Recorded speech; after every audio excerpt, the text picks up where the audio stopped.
you tell the story, and then I kept expecting you to say, and this means blah, blah, blah, blah, and you don't do that. I wanted to leave, well, the stories are, and it's a very good question, the stories are about different subjects. They're about, as you know, they'll be about how someone can be stuck in a relationship that isn't working, or parent can have a bad relationship with a child, or the way parents can have a bad relationship with their child, pushing them in certain ways, or with ourselves, how we can get stuck in ourselves and we can't change. And I tried to write stories that were open, but that they caught a moment as well as I could, as alive as I could. I hesitate to say as truthfully as possible, but I try to show the truth of a moment between me and the patient, where the patient does change.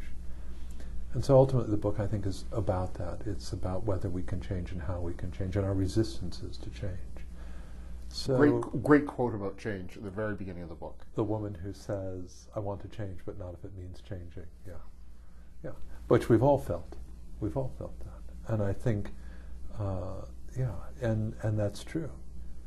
I wanted to show that, I think all of us have felt trapped. Everyone I know, my friends, family, my wife, myself, that's by some impulse, or we've done something foolish, or we have some fear, or we feel trapped by our history, or our personal experiences. And we believe, people come to therapy, or they don't come to therapy, believing I can change, but they don't know how to go about doing that. So I wanted to try and write stories that showed some of the ways people had felt exactly like that in those circumstances, and how they did change. A lot of time when I interview authors, they say, I learned so much about me writing this book, so I'm going to throw this back at you. Did the process of writing The Examined Life make you think about you differently, and how? Absolutely. I think I did learn a lot. First, Winnicott, a psychoanalyst, very famously dedicates one of his books to his patients who paid to teach me. And I feel my patients paid to teach me. They do teach me. I learn from them just hugely. It's also a privilege to be involved in their lives and to hear the things they're struggling with and thinking about. And I do learn from them. Some of them are very clever, very intelligent people about a wide range of things, and very thoughtful, and are psychologically also, I think, quite courageous. I think most of the people who come to see me are quite brave people about facing things in their own life. So that has been I have learned a great deal. And I think no one writes just to say what they know. I wrote to understand. I actually think case histories typically too are analysts still trying to work out exactly what happened and get it on the page. This offstage experience where it's been very alive and something's been going on. And you'll know that it could be reported a million different ways, that offstage experience.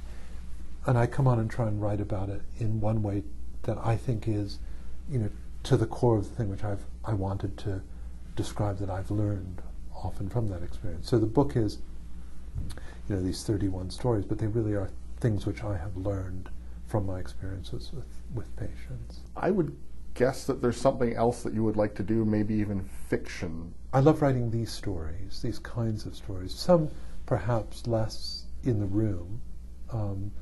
I have continued writing pieces like this, and and I hope to write another book like this.